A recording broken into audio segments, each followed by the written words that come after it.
As primeiras suspeitas. Existem histórias que nossos avós contam que achamos serem apenas lendas, contos para assustar crianças ao redor da fogueira. Mas e se eu te dissesse que algumas dessas lendas são reais? Que existem coisas nas zonas rurais do Brasil, longe das cidades, longe da luz elétrica e do conforto moderno, que desafiam tudo que aprendemos sobre o mundo? Esta é a história de João Pedro, um homem de 68 anos, que viveu algo que mudou completamente sua vida. Uma história sobre uma criatura que não deveria existir. Uma história sobre o lobisomem que morava na sua roça. João Pedro nasceu e foi criado em uma pequena propriedade rural no interior de Minas Gerais, próximo à cidade de Carmo da Cachoeira. Era 1965 e a vida no campo era dura, mas honesta. Seu pai, Antônio, trabalhava a terra plantando milho e feijão, criava algumas galinhas e porcos. A família era simples, humilde, mas nunca faltou comida na mesa. A propriedade ficava isolada. Eram quase 5 quilômetros até a casa mais próxima, a do senhor Benedito, um viúvo recluso que vivia sozinho com seus cachorros. João Pedro tinha apenas 10 anos quando tudo começou. Ele se lembra perfeitamente daquela noite de sexta-feira. Era lua cheia, e o céu estava tão claro que quase não precisavam acender as lamparinas. Seu pai tinha saído para verificar o galinheiro porque tinha ouvido barulhos estranhos. João Pedro estava ajudando a mãe, Dona Maria, a lavar a louça do jantar quando ouviram o grito. Não era um grito de dor, era um grito de terror puro. Seu pai estava correndo de volta para casa, tropeçando, caindo, levantando e correndo novamente. Quando entrou pela porta, Antônio estava pálido, suando frio, seus olhos arregalados de pavor. "Tranca a porta, tranca agora!" ele gritou. Dona Maria, assustada, correu para trancar a porta de madeira pesada, empurrando a trave de segurança. João Pedro nunca tinha visto seu pai daquele jeito. Antônio era um homem forte e corajoso, que nunca demonstrava medo de nada. "O que aconteceu?" Dona Maria perguntou, segurando os ombros do marido, que tremia visivelmente. Antônio demorou alguns minutos para conseguir falar. "Tem algo lá fora, algo que não é natural." Ele contou que tinha ido até o galinheiro e encontrou uma cena de carnificina. 4 galinhas mortas, dilaceradas, mas não comidas. Apenas mortas, como se algo tivesse matado por prazer, não por fome. E então ele ouviu um som que ele nunca tinha escutado antes na vida. Era um rosnado, mas não de nenhum animal que ele conhecia. Era mais grave, mais profundo e de alguma forma mais inteligente. Quando ele levantou a lanterna, viu apenas uma sombra enorme fugindo na direção da mata. Mas aquela sombra estava sobre 2 pernas. 2 pernas! Naquela noite, a família não dormiu. Ficaram todos na sala, com a lamparina acesa, Antônio segurando sua espingarda velha de caça, observando a porta e as janelas. Do lado de fora, durante toda a madrugada, ouviram sons. Passos pesados circulando a casa, fungadas como se algo estivesse cheirando, tentando detectá-los. E, ocasionalmente, aquele rosnado terrível que fazia o sangue gelar nas veias. Quando finalmente amanheceu, Antônio foi lá fora investigar. As pegadas ao redor da casa contavam uma história impossível. Começavam como pegadas de lobo, grandes pegadas de canino. Mas conforme circulavam a casa, elas gradualmente mudavam. Ficavam mais parecidas com pegadas humanas, mas distorcidas, alongadas, com marcas de garras. E então voltavam a ser pegadas de lobo, como se a criatura estivesse se transformando enquanto andava. Antônio chamou alguns vizinhos, incluindo o senhor Benedito. Os homens ficaram em silêncio ao ver as pegadas. Benedito, que tinha quase 70 anos e vivido na região a vida toda, ficou especialmente pálido. "Eu já vi isso antes", ele disse baixinho, "há muitos anos. Meu avô me contou." Os homens se reuniram na varanda da casa de Antônio. Benedito acendeu um cigarro de palha com mãos trêmulas e começou a contar. Seu avô, lá pelos anos 1910, tinha vivido algo similar. Animais sendo mortos de forma brutal nas noites de lua cheia. Pegadas impossíveis, sons que não deveriam existir. E alguns homens que saíam de casa nessas noites e voltavam na manhã seguinte sem conseguir explicar onde tinham estado, com roupas rasgadas e sangue que não era deles. É lobisomem, Benedito disse, e a palavra pairou no ar quente da manhã como uma sentença de morte. Os outros homens riram nervosamente. Lobisomem era coisa de história, de lenda. Não podia ser real, mas Benedito não estava rindo. Riam o quanto quiserem, mas marquem minhas palavras. Alguém aqui perto não é o que parece ser. Alguém carrega uma maldição. E nas noites de lua cheia, ele se transforma. Vocês vão ver. Isso não vai parar. E não parou. Na próxima sexta-feira de lua cheia, aconteceu de novo. Desta vez na propriedade do Sr. Marinho, 2 quilômetros ao sul. 5 galinhas e um porco mortos. As mesmas pegadas estranhas. O mesmo rosnado terrível na noite. E assim foi durante 3 meses. Toda lua cheia sem falhar um ataque. As propriedades iam sendo atingidas em um padrão circular, como se a criatura estivesse fazendo uma rota. Os homens da região começaram a se organizar. Nas noites de lua cheia, faziam vigílias armados. Mantinham fogueiras acesas, os cachorros soltos, mas nunca conseguiam ver a criatura. Ela era rápida demais, esperta demais. Sempre atacava onde não havia vigilância. Os cachorros, que deveriam latir e alertar, ficavam estranhamente quietos nessas noites. Alguns eram encontrados mortos na manhã seguinte, seus pescoços quebrados. João Pedro, com seus 10 anos, ouvia tudo com os olhos arregalados. Os adultos tentavam proteger as crianças dessas conversas, mas nas casas pequenas da roça não havia como não escutar. Ele começou a ter pesadelos. Sonhava com uma criatura enorme, meio homem, meio lobo, com olhos que brilhavam amarelos no escuro, perseguindo-o pela mata. Acordava gritando, suando, e sua mãe precisava acalmá-lo, garantindo que tudo estava trancado, que eles estavam seguros. Mas ninguém estava realmente seguro.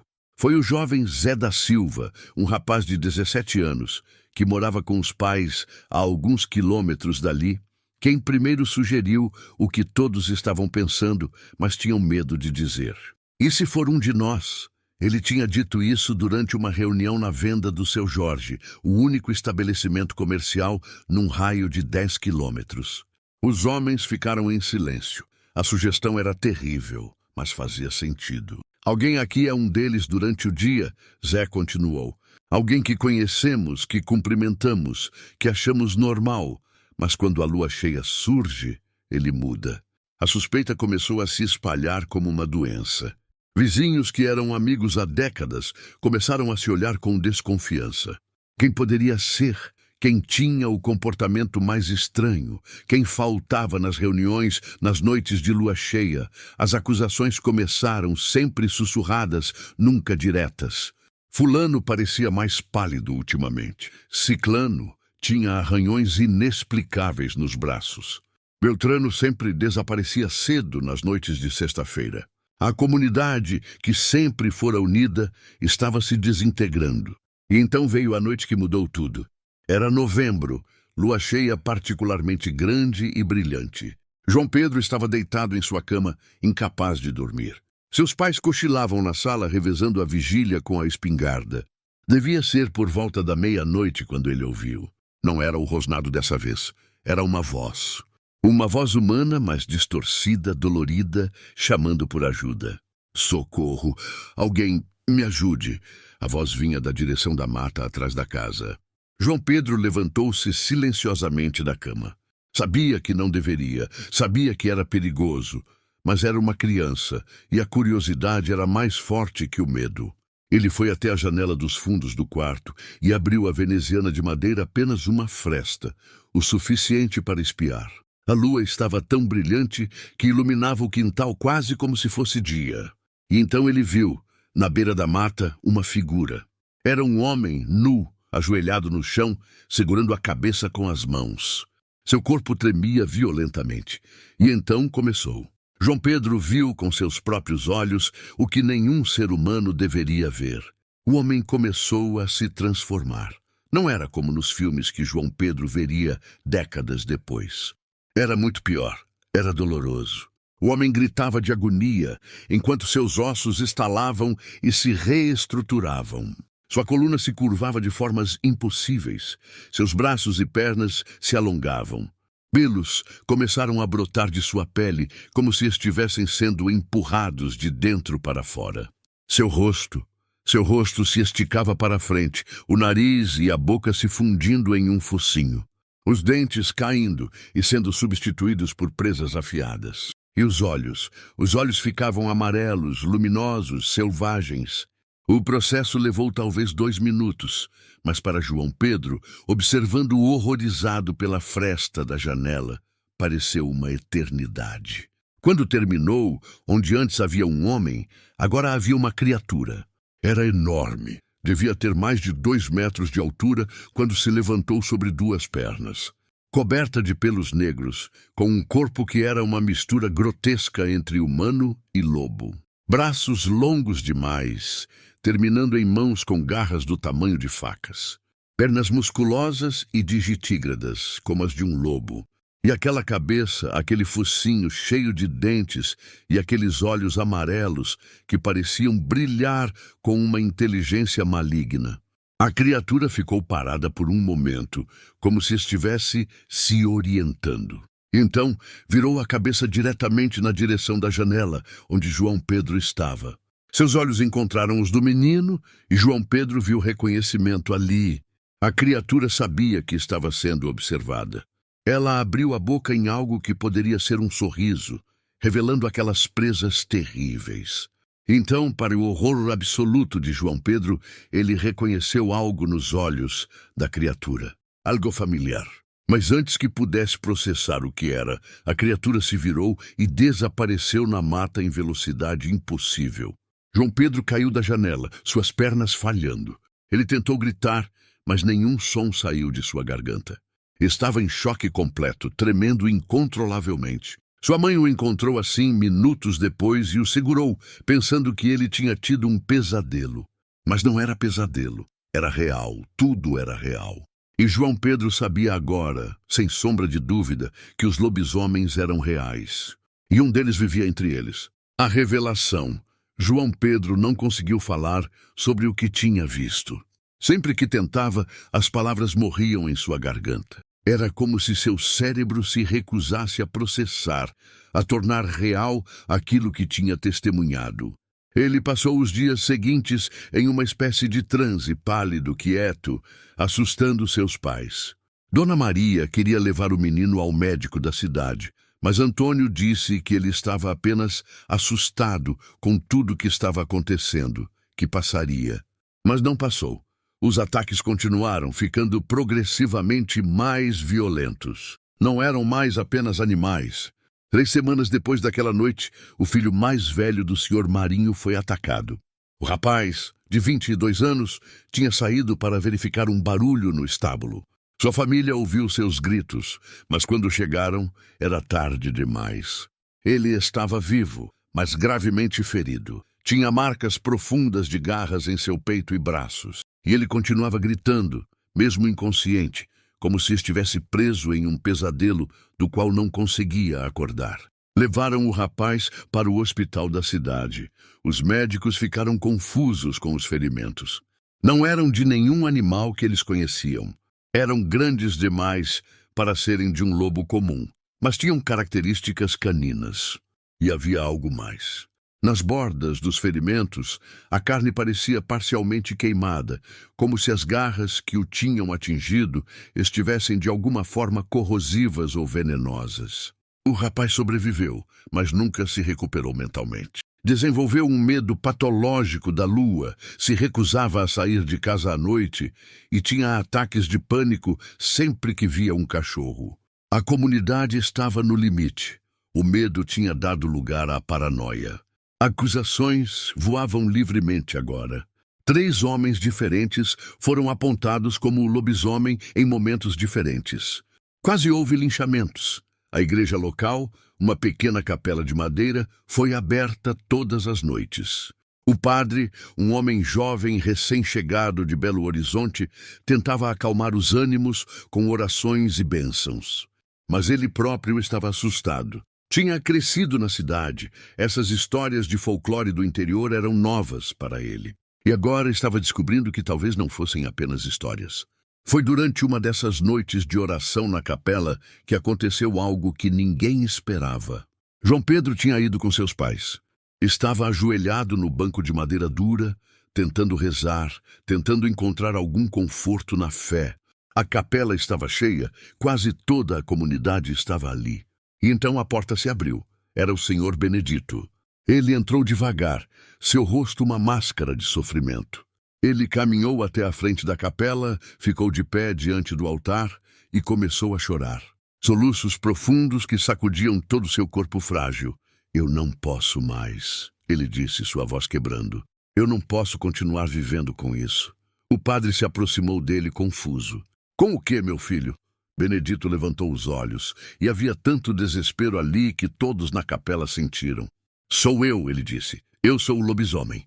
O silêncio que se seguiu era absoluto. Ninguém se movia, ninguém respirava.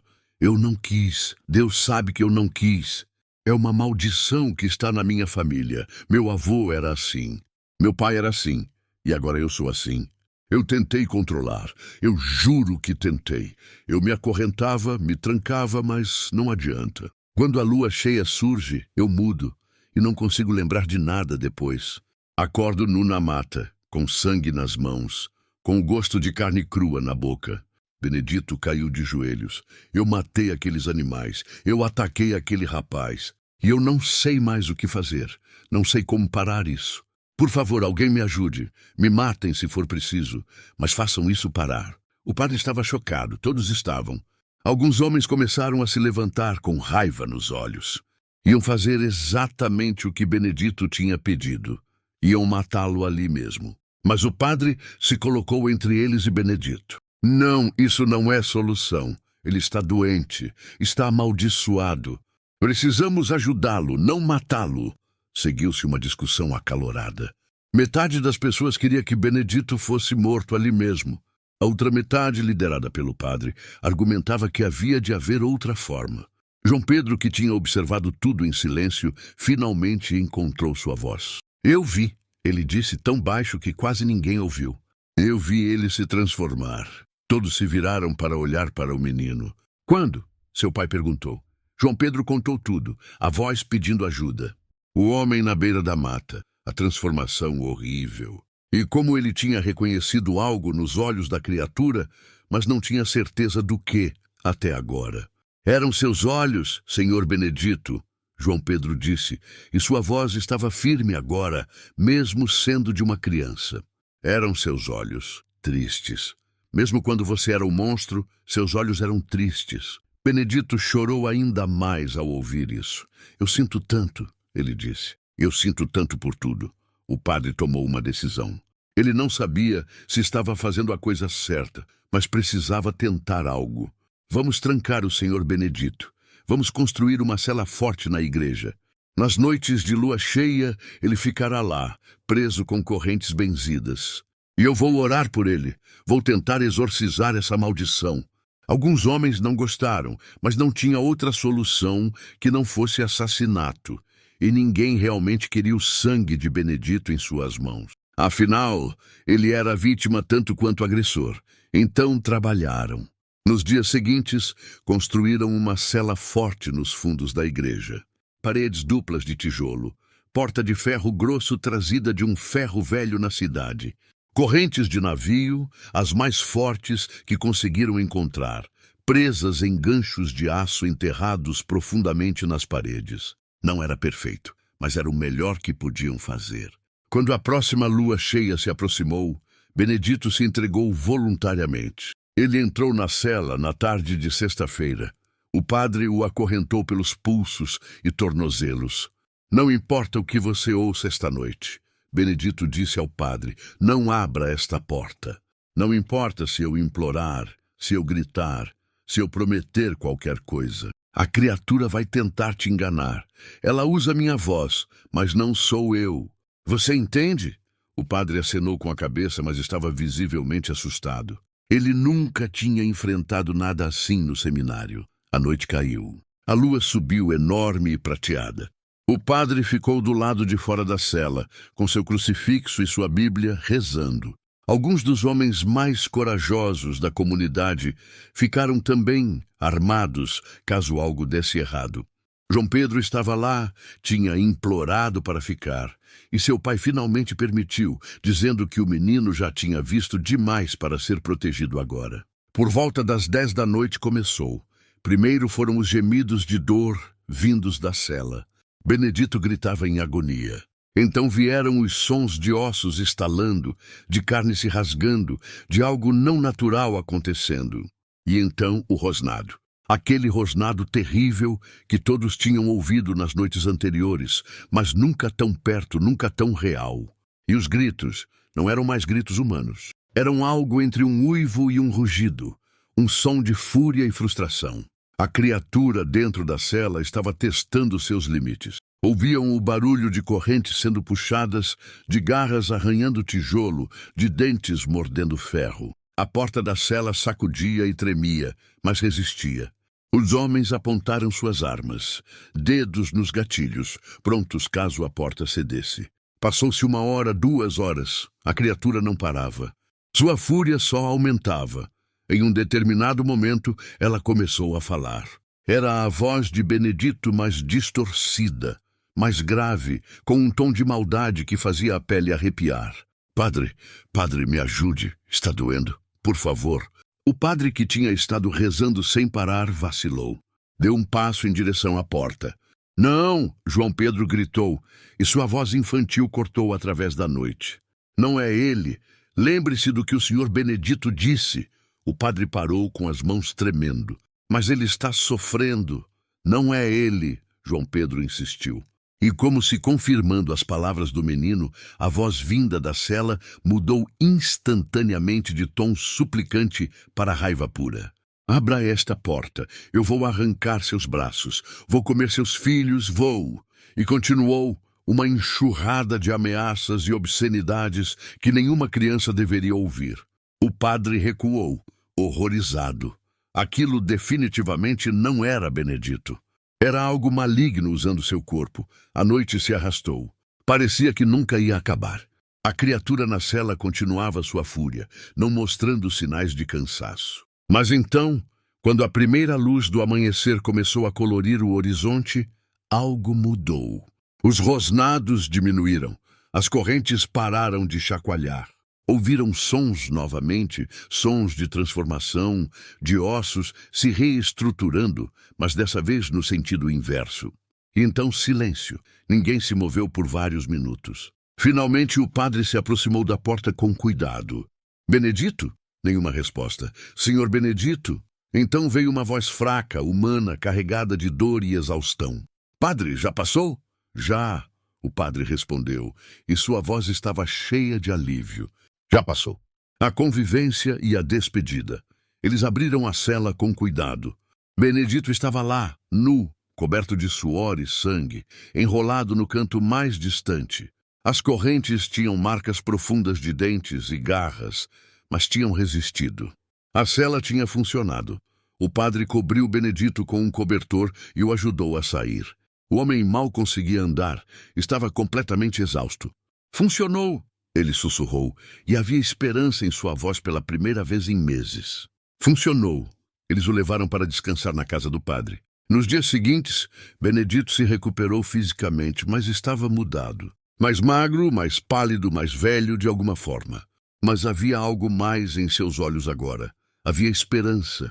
Se a cela tinha funcionado uma vez, poderia funcionar de novo. E assim foi. A cada lua cheia, Benedito se trancava voluntariamente. E a cada mês, a comunidade aprendia um pouco mais sobre como lidar com aquilo. Descobriram que água benta nas correntes as fortalecia, que certas ervas queimadas no braseiro fora da cela acalmavam a criatura dentro, que rezas específicas, orações antigas que o padre encontrou em livros velhos da igreja, pareciam enfraquecer a maldição. Não era uma cura. A transformação ainda acontecia, Benedito ainda sofria terrivelmente, mas estava contida, a comunidade estava segura. E Benedito, Pela primeira vez em anos, podia viver com alguma paz, sabendo que não estava mais machucando ninguém. Ele se tornou uma figura respeitada. As pessoas entendiam que ele era vítima tanto quanto qualquer um. Crianças, incluindo João Pedro, começaram a visitá-lo. Ele contava histórias, ensinava coisas sobre a mata, sobre os animais. Nunca falava sobre sua maldição durante o dia, mas todos sabiam. Era um acordo tácito. João Pedro, especialmente, desenvolveu uma conexão especial com Benedito. O velho homem via no menino uma compreensão que ia além da idade. João Pedro tinha visto a transformação, tinha visto o monstro, mas ainda conseguia ver o homem. E isso significava o mundo para Benedito. Eles passavam tardes inteiras conversando, Benedito ensinando João Pedro sobre rastreamento, sobre como ler sinais na mata, sobre a natureza. Você é especial, menino, Benedito dizia. Você viu o pior de mim e ainda está aqui.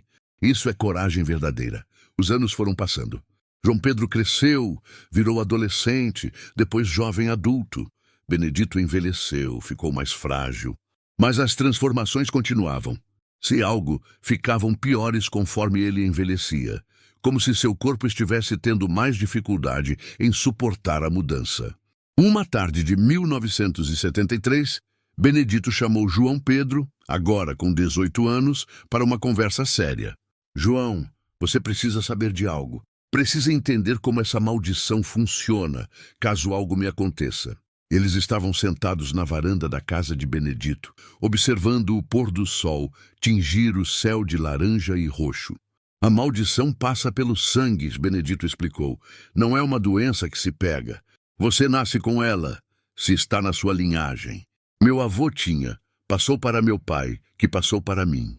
Eu não tive filhos, graças a Deus, então a maldição morre comigo. Ele fez uma pausa, olhando para as mãos velhas e trêmulas. Mas tem outra forma. Se alguém sobrevive ao ataque de um lobisomem, durante a transformação, há uma chance pequena de que a maldição seja transmitida.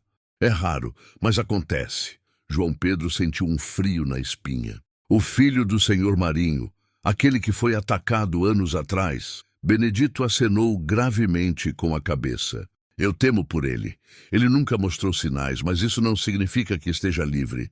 Às vezes, a maldição fica dormente por anos, esperando um gatilho, um momento de trauma ou emoção extrema. E por que você está me contando isso? João Pedro perguntou.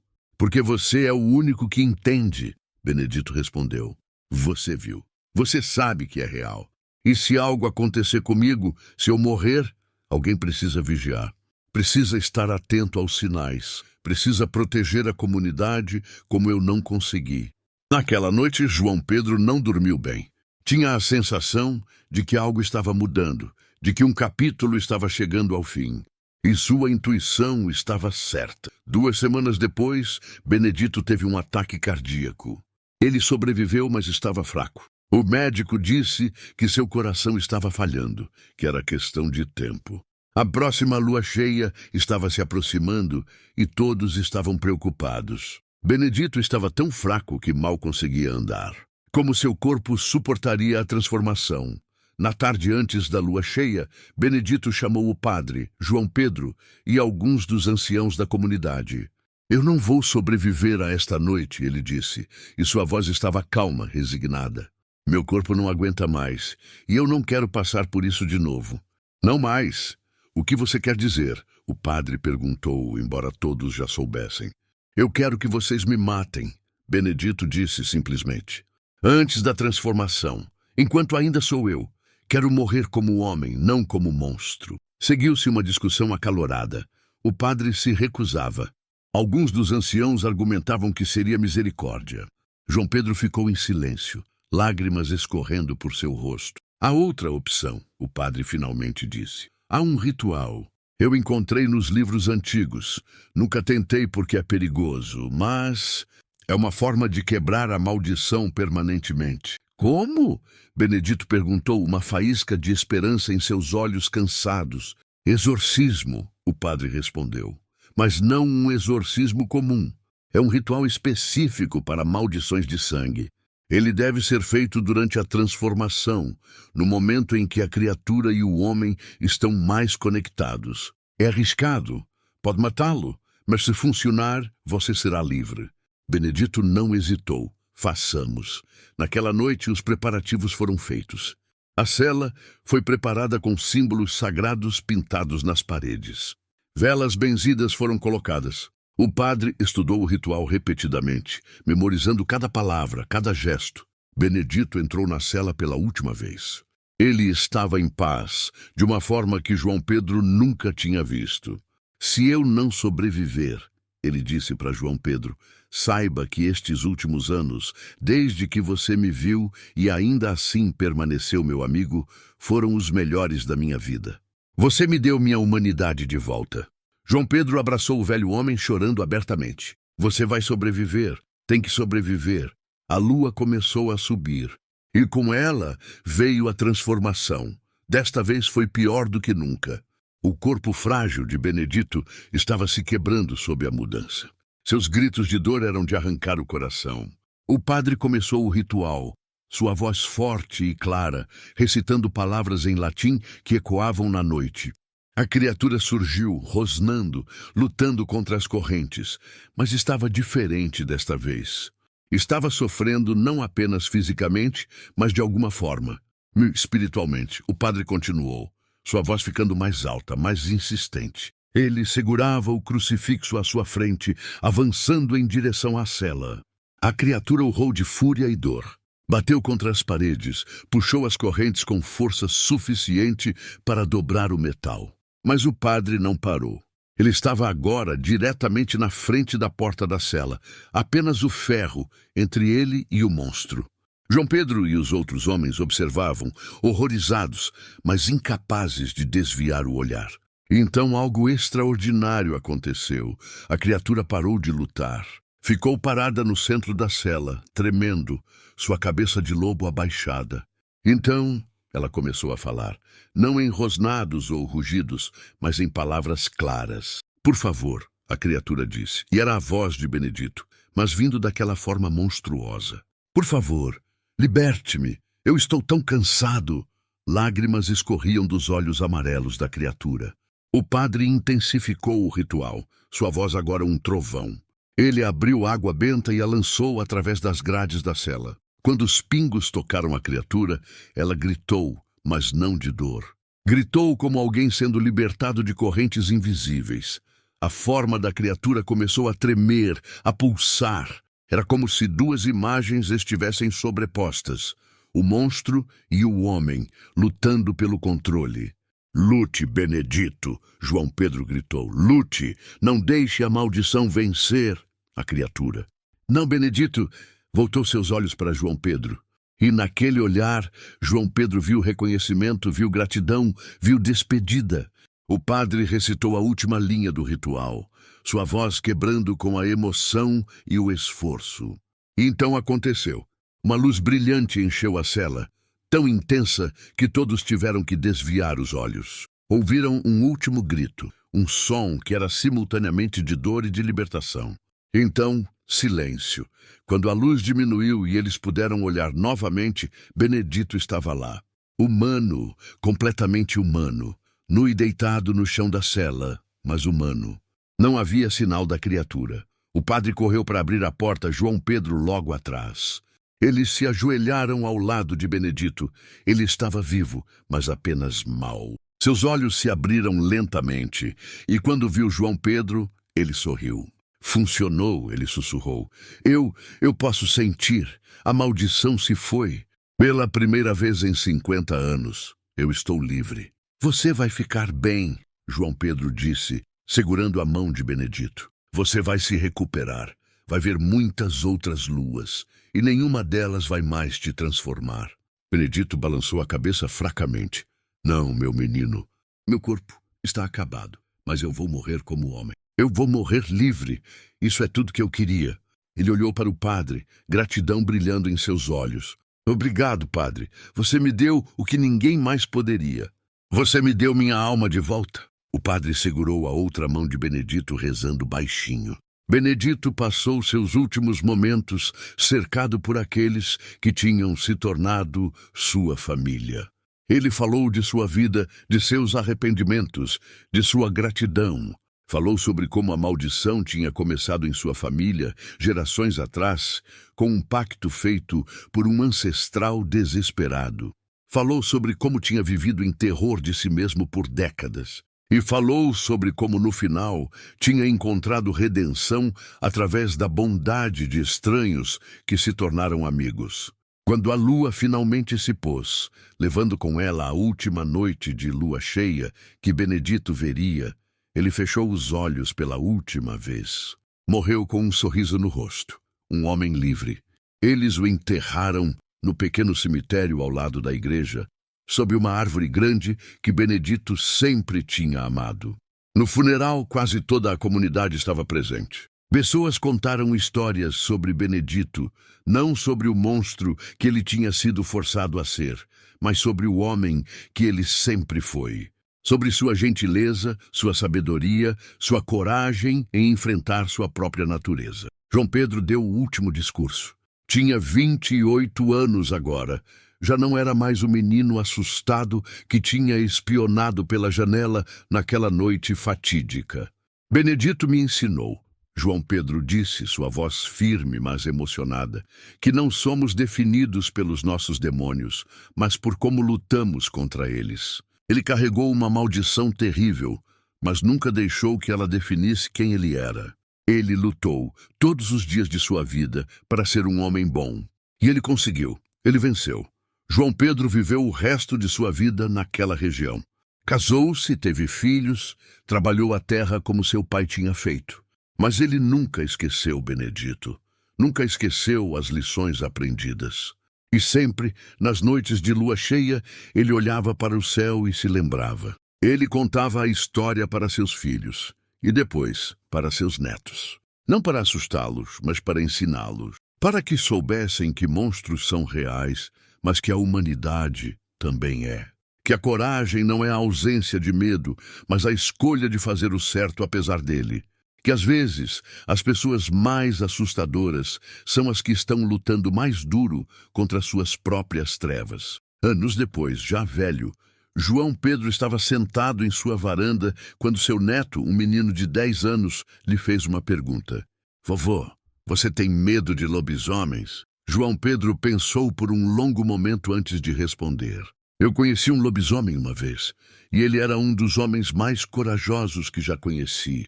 Então não, eu não tenho medo de lobisomens. Eu tenho pena deles. Porque eles carregam um fardo que ninguém deveria ter que carregar. Mas e se você encontrar outro? O menino insistiu. O que você faria? Eu faria o que o padre fez pelo Benedito, João Pedro respondeu. Eu tentaria ajudar, porque no fim todos merecem uma chance de serem livres. Todos merecem uma chance de serem humanos de novo. O menino ficou satisfeito com a resposta e correu para brincar. João Pedro ficou na varanda observando a lua subir no céu. Era uma lua cheia, grande e prateada, mas não sentia medo. Sentia apenas lembrança. Lembrança de um velho amigo que tinha lutado uma guerra particular todas as noites de lua cheia por décadas e que, no final, tinha vencido. A propriedade rural onde tudo aconteceu ainda existe hoje. A família de João Pedro ainda vive lá, gerações depois. A igreja onde Benedito foi trancado todas aquelas noites de lua cheia ainda está de pé, embora a cela tenha sido desmontada há muito tempo.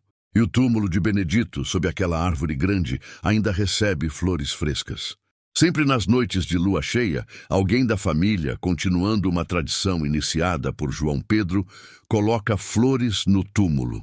Uma forma de lembrar, uma forma de honrar, uma forma de dizer, nós não esquecemos.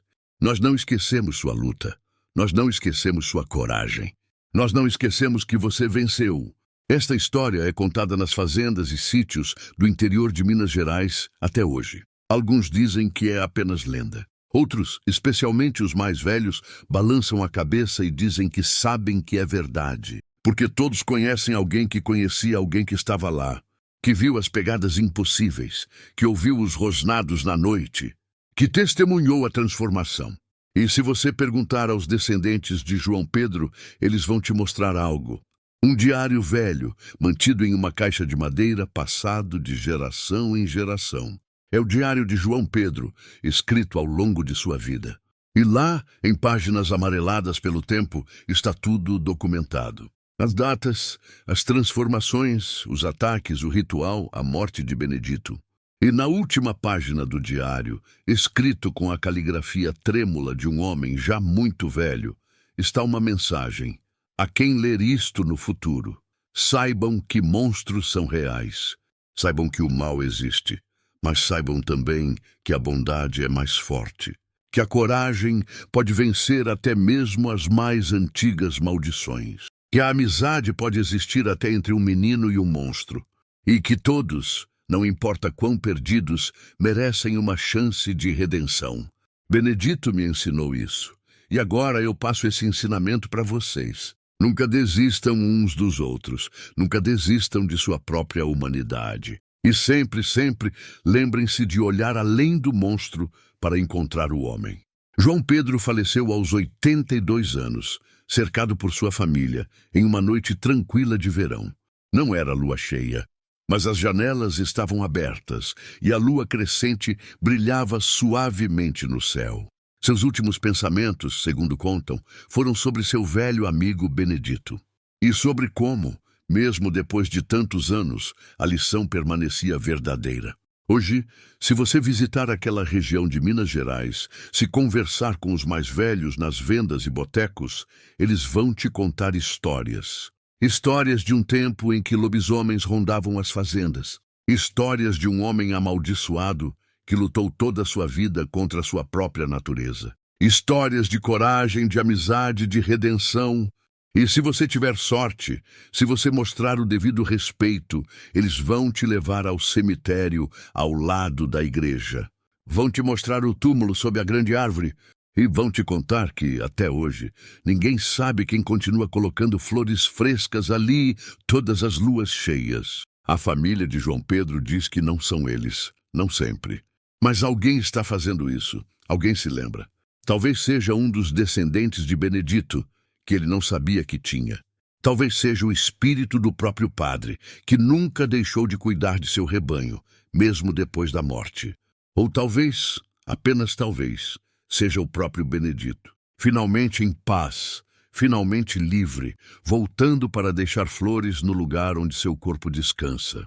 Onde a maldição terminou. Onde o homem venceu o monstro. Esta é a história do lobisomem que morava na roça. Uma história de terror, sim, mas também uma história de esperança. Uma história que nos lembra que não importa quão escura seja a noite, não importa quão terrível seja a maldição, sempre há uma chance de redenção. Sempre há uma luz no fim do túnel. E sempre, sempre vale a pena lutar para permanecer humano. Porque no final é isso que nos define. Não as maldições que carregamos, não os monstros que nos tornamos, mas as escolhas que fazemos, as lutas que travamos, as pessoas que nos recusamos a desistir. Isso é o que nos torna humanos, isso é o que nos torna heróis.